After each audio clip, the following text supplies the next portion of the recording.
भारद्वाज के क्लासेस। बच्चों, last video में हमने जो डिस्कस करा था ऑप्टिकल आइसोमेरिज्म के बारे में, और उसके बाद हमने रिएक्शन मैकेनिज्म भी हमने कर लिया। अब हम रिएक्शन मैकेनिज्म की कुछ पार्ट हमने करा था, कुछ पार्ट और बचे हुए हैं, उसको हम करेंगे। लास्ट जो वीडियो हमारा डिस्कस हुआ था फ्री रेडिकल्स के टाइप्स के बारे में, हमने फ्री रेडिकल का टाइप्स किया था। उसके पहले जो एल्काइल के फ्री रेडिकल होते हैं उसका स्टेबिलिटी ऑर्डर भी हमने किया था। तो चलिए अब स्टार्ट कर लेते हैं, जो डिफरेंट टाइप के फ्री रेडिकल होते हैं उसकी स्टेबिलिटी ऑर्डर क्या होता है। तो आपने टाइप्स ऑफ फ्री रेडिकल हमने पिछली वीडियो में कर लिया। अगर किसी बच्चे ने पिछली वीडियो को नहीं देखा हो तो वो जाकर के पहले एक बार पिछली वीडियो देख ले, हमारा लास्ट वीडियो, उसके बाद होता है फिर इस वीडियो में आए, ताकि टाइप्स ऑफ रेडिकल उनको पता रहे। अब जरा देखिए, इन टोटल जो देखा जाता है, इन टोटल फ्री रेडिकल का स्टेबिलिटी ऑर्डर जो होता है, stability order of free radicals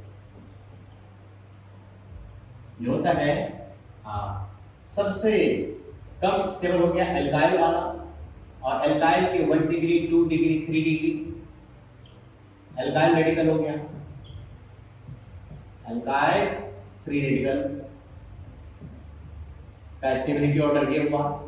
इससे ज्यादा स्टेबल होता है 1 डिग्री 2 डिग्री 3 डिग्री, ये होता है अलाइल और बेंजाइल फ्री रेडिकल, अलाइल और बेंजाइल फ्री रेडिकल, ये स्टेबिलिटी ऑर्डर है। अच्छा, अब इनमें भी अगर एल्काइल, एलाइल और बेंजाइल के अलावे अगर विनाइल होता है तो विनाइल का स्टेबिलिटी जो होता है एल्काइल से भी कम होता है। अब आता है इन सब के पीछे रीजनिंग, क्यों इसका स्टेबिलिटी ऑर्डर ऐसा है। तो बेसिकली क्या होता है कि विनाइल में, जरा ये देखिए, विनाइल हमारा ये था CH2 double bond CH free radical. इसमें क्या होता है कि ये कार्बन sp2 हाइब्रिडाइज्ड होता है, और sp2 हाइब्रिडाइज्ड जब कार्बन होता है तो उस कार्बन की इलेक्ट्रोनेगेटिविटी ज्यादा होती है, और इलेक्ट्रोनेगेटिविटी अगर ज्यादा होती है इसका मतलब हुआ कि ये इलेक्ट्रॉन को होल्ड करना चाहता है ज्यादा। और जब इसका जो कोरेस्पोंडिंग कंपाउंड है CH2 double bond CH single bond, मान लीजिए इसमें से H है, ये अगर निकलता है ये, और ये हाइड्रोजन अगर अपना इलेक्ट्रॉन लेकर के निकलना चाहता है, तो कार्बन अपनी हाई इलेक्ट्रोनेगेटिविटी की वजह से इस इलेक्ट्रॉन को यहां से निकलने नहीं देना चाहता है। और अगर ये हाइड्रोजन का एक इलेक्ट्रॉन यहां से अगर नहीं निकलेगा, ये ज्यादा स्टेबल रहेगा, और अगर ये यहां से निकल जाए तो निकलने के बाद ये ज्यादा अनस्टेबल हो जाएगा, क्योंकि इसकी एबिलिटी थी इलेक्ट्रॉन को होल्ड करने की, और उल्टा इसका इलेक्ट्रॉन किसी ने लेके चला गया। तो अब इस बात है कि इसमें स्टेबिलिटी बहुत ही ज्यादा डिक्रीज हो जाएगा। इसलिए क्या होता है कि विनाइल के केस में ज्यादा इलेक्ट्रोनेगेटिव होने की वजह से इसको इलेक्ट्रॉन होल्ड करने की टेंडेंसी ज्यादा है, जबकि इसके इलेक्ट्रॉन को किसी ने लॉस करके कोई लेकर के इसके इलेक्ट्रॉन को जा चुका है, जिसकी वजह से क्या होता है कि इसकी स्टेबिलिटी सबसे कम हो जाती है। इसलिए विनाइल रेडिकल जो हो जाता है हमारा सबसे लेस स्टेबल हो जाता है। अब होता है हमारा एल्काइल रेडिकल में। तो एल्काइल रेडिकल में क्या होगा, हमने ऑलरेडी ऐसे डिस्कस करा हुआ है।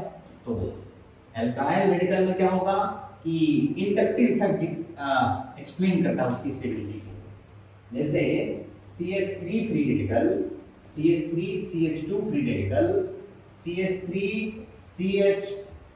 CH3 फ्री रेडिकल, और CH3 CH3 फ्री रेडिकल। अगर ये है, इसमें क्या होगा कि इस CH3 फ्री रेडिकल में कोई भी इस कार्बन को इलेक्ट्रॉन डोनेट करने वाला ग्रुप नहीं है, जबकि इस वाले में क्या होता है कि इस कार्बन को इलेक्ट्रॉन की डेफिशिएंसी है जिस पर एक CH3 ग्रुप जुड़ा हुआ है। तो CH3 ग्रुप क्या करता है, इस कार्बन को थोड़ा थोड़ा करके इलेक्ट्रॉन देता है। लेट कर लीजिए अगर किसी बंदे के पास पैसों की कमी है और उसको अगर कोई देने वाला आदमी अगर मिल जाए, तो उसको जो पैसों की कमी है उसकी भरपाई होगी, और भरपाई होगी तो थोड़ा बहुत स्टेबल होना शुरू कर देगा। इन द सेम वे इस कार्बन को इलेक्ट्रॉन की कमी है, और कमी को पूरा करने के लिए CH3 ग्रुप अवेलेबल है। तो ये CH3 ग्रुप थोड़ा थोड़ा करके इसको इलेक्ट्रॉन देता है, जिससे कि इसको इलेक्ट्रॉन की इसकी थोड़ी सी भरपाई होती है, इससे इसकी स्टेबिलिटी बढ़ती है। इन द सेम वे इस वाले केस में दो CH3 ग्रुप आ गया, दो ग्रुप इसको इलेक्ट्रॉन डोनेट करने वाला हो गया, कुल मिलाकर दो बंदा इसको पैसा देने वाला हो गया। तो इसको जो पैसों की कमी थी वो थोड़ी बहुत और पूरा हो गया।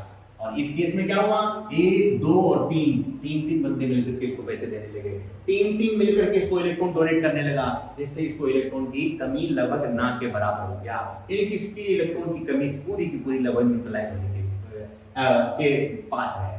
इस वजह से क्या होगा कि इन टोटल इन तीनों में अगर सब में देखा जाए तो सबसे ज्यादा इलेक्ट्रॉन डेंसिटी किसके पास है, इसके पास है, तो सबसे ज्यादा स्टेबल ये है, उससे कम इसके पास है, उससे कम उसके पास, तो उससे कम इसके पास है। तो कुल मिलाकर के इसलिए इसका स्टेबिलिटी ऑर्डर हमारा ये होता है। तो ये क्या कर रहा है, इंडक्टिव इफेक्ट यानी कि प्लस आई इफेक्ट के बेसिस पर हम इसके स्टेबिलिटी ऑर्डर को एक्सप्लेन कर सकते हैं। इलेक्ट्रॉन डोनेट करने का मतलब प्लस आई इफेक्ट करना, पॉजिटिव इंडक्टिव इफेक्ट करना, पॉजिटिव इंडक्टिव इफेक्ट से ये ज्यादा स्टेबल है। अच्छा, अब आपने लिखा है कि एल्काइल के 3 डिग्री के कंपैरिजन में अलाइल और बेंजाइल का 1 डिग्री भी ज्यादा स्टेबल होता है, 2 डिग्री भी ज्यादा स्टेबल होता है, 3 डिग्री ज्यादा स्टेबल होता है। तो अब हम लेते हैं CH2 double bond CH single bond CH2 radical, और अगर हम ले लेते हैं कोई भी एल्काइल के रेडिकल, तो कहता है कि इन सब के कंपैरिजन में इसकी स्टेबिलिटी ज्यादा है। क्यों इसकी स्टेबिलिटी ज्यादा, इन सब के स्टेबिलिटी ऑर्डर को कौन एक्सप्लेन करता है, इंडक्टिव इफेक्ट एक्सप्लेन करता है, लेकिन इसके स्टेबिलिटी ऑर्डर को कौन एक्सप्लेन करता है, रेजोनेंस इफेक्ट एक्सप्लेन करता है। क्या रेजोनेंस इफेक्ट में कि ये जो होता है यहाँ पर C और C के बीच में जो ये पाई बॉन्ड है, ये रेजोनेंस करता है। रेजोनेंस कैसे करता है, तो ये 2 इलेक्ट्रॉन में से एक इलेक्ट्रॉन जो होगा कार्बन का वो इस तरफ आ जाएगा, इसको ऐसे शो करेंगे, ये एक इलेक्ट्रॉन उठ करके इस तरफ आ जाएगा, और ये वाला कार्बन का इलेक्ट्रॉन इस तरफ आ जाएगा, इस कार्बन पे। ये वाला इलेक्ट्रॉन जो इस कार्बन पे आया, ये इलेक्ट्रॉन और ये वाला इलेक्ट्रॉन मिलकर के बॉन्ड बना लिया, और बॉन्ड बना लिया तो इस तरफ डबल बॉन्ड बन गया, और इस कार्बन पे ये वाला इलेक्ट्रॉन आ गया, तो ये कार्बन रेडिकल बन गया। तो CH2 पे radical single bond CH double bond CH2, इसको हम कहते हैं रेजोनेंस। अब ये जो रेडिकल है वो रेजोनेंस की वजह से स्टेबल हुआ है, और resonance stabilisation effect is most powerful stabilising effect. It means that इसमें अगर इंडक्टिव इफेक्ट है और इसमें अगर रेजोनेंस इफेक्ट है, तो रेजोनेंस इफेक्ट स्टेबलाइज कर रहा है, इसमें इंडक्टिव इफेक्ट स्टेबलाइज कर रहा है, तो रेजोनेंस इफेक्ट होता है ज्यादा पावरफुल स्टेबलाइजेशन इफेक्ट है। इस वजह से ये दोनों में रेजोनेंस होने की वजह से ये ज्यादा स्टेबल है इन कंपैरिजन टू एल्काइल के किसी भी फ्री रेडिकल से। इन द सेम वे ये क्या होगा कि बेंजाइल का, बेंजाइल में भी रेजोनेंस ही होता है, और इस वजह से बेंजाइल फ्री रेडिकल भी इन सब में एल्काइल फ्री रेडिकल से ज्यादा स्टेबल होता है। इसमें भी कैसे रेजोनेंस होता है जरा ध्यान दीजिए। क्या होता है कि ये कार्बन और ये कार्बन के बीच में डबल बॉन्ड है, इसका जो बॉन्ड है बॉन्ड टूटेगा, टूट करके जो होगा एक इलेक्ट्रॉन इस कार्बन पे आ जाएगा, और ये एक इलेक्ट्रॉन इस कार्बन पे आ जाएगा, तो इस पर जो इलेक्ट्रॉन आ जाएगा वो रह जाएगा, और इधर जो इलेक्ट्रॉन मिलेगा वो इलेक्ट्रॉन और ये वाला इलेक्ट्रॉन, ये दोनों मिलकर के बॉन्ड बना लिया, और बॉन्ड बना करके इसमें रेजोनेंस स्टार्ट हो गया। डबल बॉन्ड, यहाँ single electron, double bond CH2, ये बन गया हमारा, फर्दर रेजोनेंस हो जाएगा। फिर ये एक इलेक्ट्रॉन आ गया इस वाले कार्बन पे, एक इलेक्ट्रॉन आ गया इस वाले कार्बन पे, और यहाँ जो एक इलेक्ट्रॉन आया वो इलेक्ट्रॉन और फिर ये इलेक्ट्रॉन मिलकर के यहाँ क्या बना लिया, डबल बॉन्ड, इधर डबल बॉन्ड CH2, और इस पर जो है सिंगल इलेक्ट्रॉन, यहाँ डबल बॉन्ड।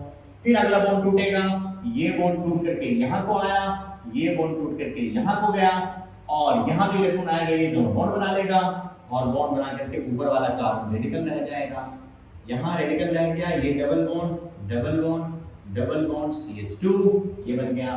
फिर अगले स्ट्रक्चर में ये बॉन्ड टूट करके इधर को चला गया, ये बॉन्ड टूट करके इधर को आ गया, ऐसा होने से एक और स्ट्रक्चर बना हमारा, ये हो गया CH2 रेडिकल।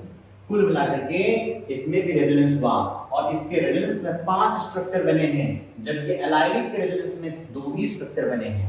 तो क्या होगा कि एल्काइल के कंपैरिजन में अलाइल का रेडिकल ज्यादा स्टेबल होगा, एलाइल के कंपैरिजन में बेंजाइल का रेडिकल ज्यादा स्टेबल होगा।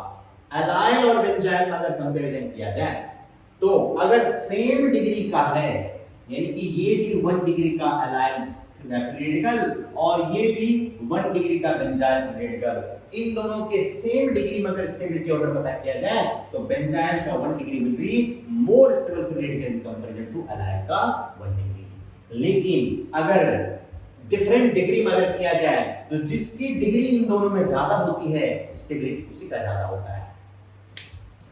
जैसे अगर हम एग्जांपल लेते हैं, इसके अगर हम एग्जांपल लें तो जरा देखिए, CH2 double bond CH single bond CH2 free radical, और अगर ये मैं CH2 double bond CH single bond CH एक नीचे CH3 हमने डाल दिया फ्री रेडिकल, ये 1 डिग्री का एलाइल फ्री रेडिकल, ये 2 डिग्री का allyl free radical, 2 degree allyl free radical will be more stable, और 2 डिग्री के कंपैरिजन में 3 डिग्री विल बी और उससे ज्यादा स्टेबल।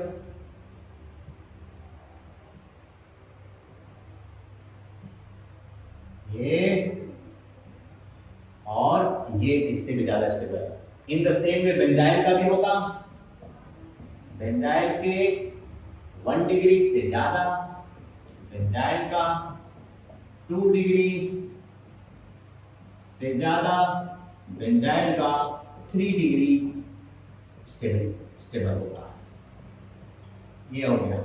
और इन दोनों के अलग अलग डिग्री में CH2 double bond CH single bond CH2 radical से ज्यादा स्टेबल बेंजाइल का 1 डिग्री, और इन दोनों से ज्यादा स्टेबल एलाइल का 2 डिग्री।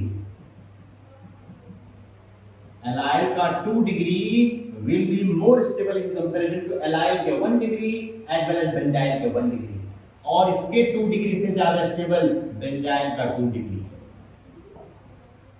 बेंजाइल का 2 डिग्री इससे भी ज्यादा स्टेबल हो गया एलाइल के 2 डिग्री से भी। फिर उससे ज्यादा स्टेबल एलाइल का 3 डिग्री,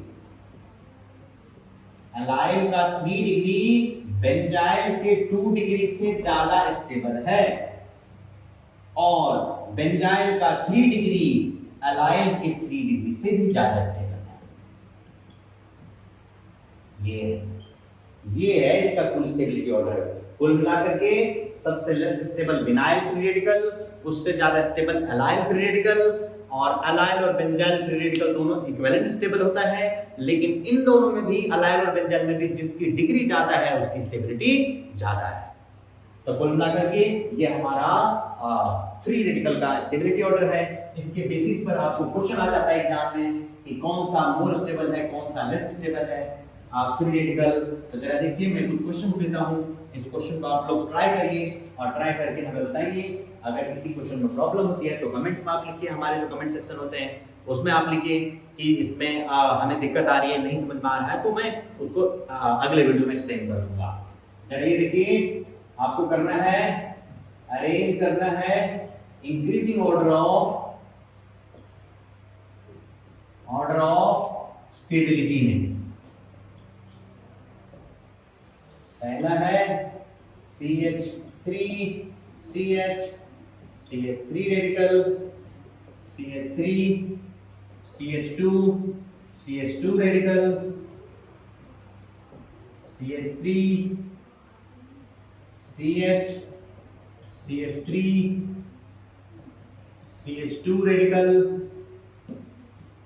और फिर CH3 CH2 रेडिकल। ये 4 कंपाउंड हुए। क्वेश्चन बी, अगर ये हो cyclopentyl free radical, cyclopentyl methyl free radical, फिर हो गया इस पर डबल बॉन्ड यहां ये फ्री रेडिकल, और फिर हो गया CH2 फ्री रेडिकल। ये है C question. This one, this one, this one,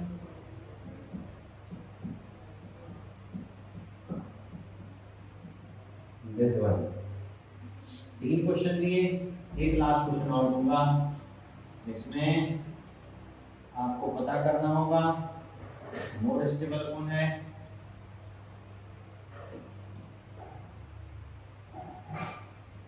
ये है